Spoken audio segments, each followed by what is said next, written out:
Halo, selamat datang kembali di channel Cerita Mulu. Kita akan melanjutkan kembali kisah Laila dan Majnun. Cinta sejati adalah sesuatu yang nyata, dan api yang menjadi bahan bakarnya akan menyala selamanya. Tanpa sebuah awalan dan tanpa sebuah akhiran, api cinta sejati yang menyala di jiwanya bagaikan obor yang terus menyala hingga akhir hayatnya. Lalu, apa yang dilakukan ayah Majnun selanjutnya? Apakah Majnun bisa melupakan Laila atau cintanya terus menyala hingga akhir hayatnya? Nonton video ini sampai akhir ya. Karena merasa gagal meminang Laila untuk putranya, sebagai harapan terakhirnya, Said meminta pertolongan dari teman-teman putranya agar dapat menyadarkan putranya dengan nasihat-nasihat yang bagus. Teman-teman Majnun mengajaknya berbicara dan berusaha mendebatnya dengan halus. "Mengapa hanya Laila?" tanya mereka. "Ada begitu banyak gadis di suku kita yang tak kalah menariknya dengan Laila. Beraroma wangi, berpipi merah bak tulip, berbibir bak kelopak mawar, dan bermata indah. Kecantikan yang mungkin lebih dari gadis yang telah mencuri hatimu.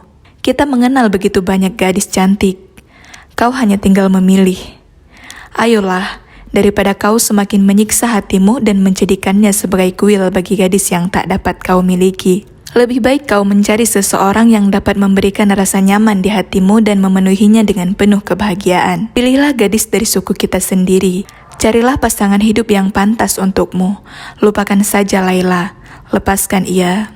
Majnun sadar bahwa maksud teman-temannya baik, namun mereka tak mengetahui seberapa besar sesungguhnya cintanya untuk Laila. Mereka-mereka yang tak pernah merasakan rasa sakit seperti ini tak akan dapat memahaminya, apalagi menasihatinya. Ucapan-ucapan mereka tidak memadamkan api cinta Majnun, namun justru semakin memperbesar nyala api itu. Dan ketika mereka telah selesai menasihatinya, lautan api itu menyala jauh lebih besar dari sebelumnya. Keputusasaan Majnun kini semakin besar dari sebelumnya. Tak ada seorang pun yang dapat menghiburnya. Tak ada seorang pun yang dapat melakukan sesuatu untuk mengurangi rasa pedihnya. Kepedihan yang telah membuat hari-harinya gelap untuk selamanya. Ia tak dapat tidur maupun makan. Sebagian besar waktunya digunakan untuk berjalan tak tentu arah dalam keadaan linglung.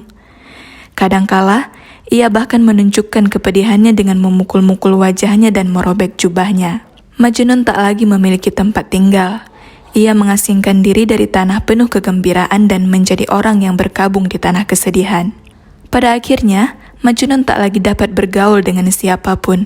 Karena itulah ia meninggalkan orang tuanya, keluarganya, serta teman-temannya, dan melarikan diri ke tengah gurun, tanpa mengetahui kemana arah tujuannya dan apa yang akan dilakukannya. Sambil menangis ia berucap, "Tak ada kekuatan yang melebihi kekuatan Allah." Ia terseok-seok di lorong dan melewati kedai-kedai pasar, menyerahkan dirinya pada belas kasih Allah dan gurun pasir. Majnun tak lagi dapat membedakan antara baik dengan buruk. Baginya, apa yang baik dan apa yang salah tak lagi ia ketahui. Ia adalah seorang pecinta, dan cinta tak mengenal batasan. Ia berlari, air mata membasahi matanya sambil berteriak-teriak menyebut, "Laila, Laila." Ia tak memperdulikan tatapan mata serta tudingan jari yang tertuju ke arahnya. Ia memang tak melihat mereka dan juga tak mendengar teriakan serta cemooh mereka. Orang-orang mulai mengikutinya, merasa tertarik oleh penampilan serta tingkah lakunya yang aneh. Dalam keadaan tak sadar, ia tak memedulikan mereka. Namun, ketika ia mulai mendendangkan sajak dan menyanyikan lagu cinta, ketertarikan mereka terhadap Majnun berkurang dan mereka mulai merasakan simpati untuknya. Api yang menyala di hatinya telah menyentuh hati mereka juga. Dan begitu soneta dan ode indah itu keluar dari bibirnya, hati para pendengarnya bergetar dan sebagian besar dari mereka mulai menangis bersamanya. Namun, Majnun tak memperhatikan semua ini. Ia bahkan tak menyadari bahwa dirinya diikuti. Ia juga tak menyadari keberadaannya. Seolah ia tak ada lagi. Seolah namanya telah dihapus dari buku ciptaan. Seolah ia tak lagi ada. Seolah namanya telah dihapus dari buku catatan ciptaannya, membuatnya melupakan dirinya. Hatinya telah hancur. Sinar hidupnya telah sirna. Jiwanya telah kehilangan keinginan untuk hidup, dan kini hanya berkibar-kibar tak berdaya menanti datangnya kematian. Pada akhirnya, ia merasakan seluruh kekuatannya keluar dari semua anggota tubuhnya. Ia jatuh berlutut seolah akan berdoa. Dengan bibir kering ia berteriak, "Demi Allah, siapakah yang dapat menyembuhkan rasa sakitku? Aku adalah orang yang terasing, orang buangan, dan yatim piatu. Di manakah rumahku? Di mana teman-teman serta keluargaku? Aku terputus dari mereka, dan mereka tak berusaha untuk mencari jalan ke arahku. Dan aku terpisahkan dari satu-satunya orang yang kucintai. Namaku bagaikan kotoran dan reputasiku hancur, seperti sebuah gelas kristal yang hancur oleh batu takdir. Duniaku dulu dipenuhi dengan musik kebahagiaan. Kini, yang kudengar hanyalah bunyi genderang perpisahan. Laila, cintaku, kekasihku, aku adalah budakmu, korbanmu. Aku adalah seorang pemburu yang terjebak dalam sebuah permainan. Jiwaku tak dapat melakukan apapun. Ia hanya dapat mengikuti gadis yang memiliki hatiku. Jika ia berkata, "Minumlah anggur cinta dan mabuklah kau," maka aku harus menurutinya. Jika ia berkata, "Jadilah gila karena hasratmu," siapa yang harus kutentang? Tak mungkin seorang pria gila seperti Majnun akan dapat ditaklukkan. Jadi, jangan coba melakukannya. Harapan apa yang dimiliki oleh hati yang hancur seperti hatiku? Satu-satunya harapanku hanyalah bumi akan terbuka lebar dan menelanku bulat-bulat, atau halilintar akan menyambar melalui surga dan menghantamku hingga mati. Tak adakah yang bersedia menyerahkanku ke tangan malaikat maut? Tak adakah yang ingin menyelamatkanku dari diriku sendiri dan juga menyelamatkan dunia dari kegilaanku? Karena aku sudah benar-benar gila. Aku adalah orang yang canggung. Aku adalah iblis yang menyamar menjadi manusia. Aku hanyalah rasa malu bagi keluargaku dan onak dalam sukuku. Dengan menyebutkan namaku saja dapat membuat siapapun yang mengenalku akan menggantung diri mereka dengan rasa malu. Siapapun bisa menumpahkan darahku.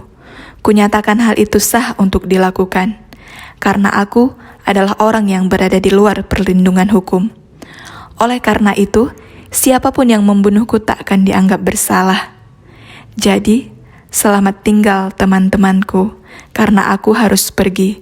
Semoga Allah selalu memberkahi dan menjaga kalian, dan semoga kalian semua memaafkanku. Tak ada yang bisa kalian lakukan untukku sekarang. Gelas itu telah terjatuh dari kedua tanganku dan anggur itu telah tumpah. Tak ada lagi kebahagiaan, tak ada lagi akal sehat. Yang tersisa hanyalah serpihan-serpihan setajam pisau cukur. Lihatlah bagaimana serpihan-serpihan itu memotongku. Semua orang yang mengelilinginya memandangnya dengan tak percaya tatkala ia berbicara. Bertanya-tanya apakah ia menyadari keberadaan mereka. Lalu, seolah hendak melenyapkan tanda tanya mereka, ia menoleh ke arah semua orang dan berkata, "Aku tak mengharapkan kalian akan mengerti apa yang kukatakan, karena kalian semua tak menyadari betapa tersiksanya aku. Jadi, tinggalkan aku, biarkan aku pergi. Dan jangan mencoba untuk mencariku, karena pencarian kalian hanya akan sia-sia saja. Bagaimana mungkin kalian akan menemukanku karena aku tersesat, bahkan bagi diriku sendiri sekalipun? Pergilah, karena aku tak sanggup lagi menghadapi siksaan serta tekanan dari kalian. Biarkan aku sendiri dengan kesedihanku. Tak perlu kalian mengantarku pergi dari kota ini, karena aku akan pergi sendiri. Selamat tinggal." Namun Majnun tak lagi memiliki kekuatan untuk bergerak. Ia malah jatuh berlutut di tanah, seolah sedang berdoa, dan mulai memohon agar kekasihnya bersedia membantunya. "Laila, aku telah terjatuh. Aku terjatuh, dan aku tak tahu harus berbuat apa. Datanglah sayangku, dan genggam tanganku. Datang dan sentuhlah diriku, karena aku tak sanggup lagi menghadapi kesendirian ini. Aku adalah milikmu, datang dan bawalah aku pergi. Aku akan lebih berguna bagimu dalam keadaan hidup daripada mati. Berbaik hatilah kepadaku dan berikan pertanda. Kirimkan pesan untuk menghidupkan jiwaku kembali. Mengapa kau tak kunjung datang? Mengapa mereka menawanmu ketika seharusnya aku, si orang gilalah yang terikat oleh rantai, datang dan bebaskan aku, cintaku. Demi Allah, lakukan sesuatu. Hidup dengan cara seperti ini jauh lebih menyakitkan daripada kematian. Datanglah dan tolong akhiri siksaan ini. Jangan biarkan semuanya seperti ini. Tidaklah benar jika kau hanya duduk di sana tanpa melakukan apapun. Tidakkah kau merasa kasihan kepadaku? Tidak, sepertinya tidak. Bagaimanapun juga, mereka-mereka yang hidup dalam kenyamanan tak akan bisa merasakan belas kasih bagi kaum teraniaya. Apa yang diketahui kaum kaya tentang kemiskinan? Apa pedulinya mereka-mereka yang berperut kenyang terhadap orang-orang yang kelaparan? Kita berdua adalah manusia. Tidakkah kau memiliki rasa kemanusiaan sedikit pun? Apakah kau akan tetap merekah dan berkembang sementara aku akan layu dan mati? Kau memiliki kekuatan untuk membawa kedamaian bagi jiwaku, namun kau tetap saja menyembunyikannya dariku. Apa yang telah kulakukan hingga aku layak menerima semua ini? Kau tidak hanya telah mencuri hatiku, tapi mengapa kau juga mencuri kesadaranku? Terlepas dari kenyataan bahwa aku mencintaimu, dosa apa yang telah kuperbuat hingga aku pantas diperlakukan seperti ini? Aku tidak meminta banyak, hanya 1 malam. 1 malam dari 1000 malam, itu yang kupinta. Selain rasa cintaku kepadamu, aku tak memiliki apapun. Segalanya telah kutinggalkan, kupertaruhkan, dan akhirnya aku kehilangan semua itu. Kumohon jangan tolak diriku. Jika kau marah kepadaku, padamkan kemarahanmu dengan air mataku. Sayangku, kaulah sang rembulan, dan aku adalah bintang yang telah jatuh ke bumi karena merindukanmu. Aku sendirian dan tanpa teman. Satu-satunya temanku hanyalah bayanganku. Dan bahkan dengannya aku tak sanggup mengatakan sejujurnya tentang cinta aku kepadamu. Kalau ia merasa cemburu dan berusaha mengambilmu dariku, apa yang bisa kulakukan? Dapatkah aku berharap? Seorang pria yang tersiksa oleh dahaga memimpikan aliran air yang segar dan jernih. Namun, kala ia terbangun, yang ada hanyalah butiran-butiran pasir. Tapi, apalah artinya semua itu? Apapun yang terjadi kepadaku, tak akan ada yang dapat menghancurkan cinta yang ada di hatiku untukmu. Memang benar semuanya adalah sebuah misteri, sebuah teka-teki, sebuah gembok tanpa kunci, sebuah buku yang tak dapat dibuka, sebuah kode rahasia yang tak dapat dipecahkan oleh siapapun. Cintaku untukmu adalah bagian dari diriku. Rasa itu memasuki nadiku bersamaan dengan air susu ibuku. Dan rasa itu hanya akan pergi jika jiwaku meninggalkan tubuhku. Itu saja yang pasti. Begitu suaranya semakin melemah, kaki Majnun pun melemah dan akhirnya ia terjatuh.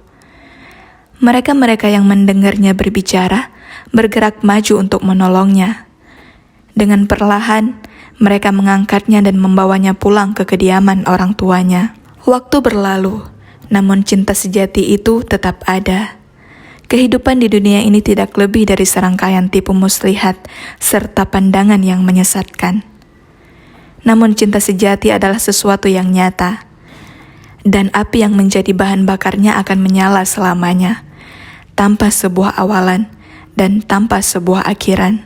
Dan begitulah, Majnun menjadi terkenal di seluruh penjuru tanah itu sebagai seorang pencinta, karena api cinta sejati yang menyala di jiwanya bagaikan obor yang terus menyala hingga akhir hayatnya.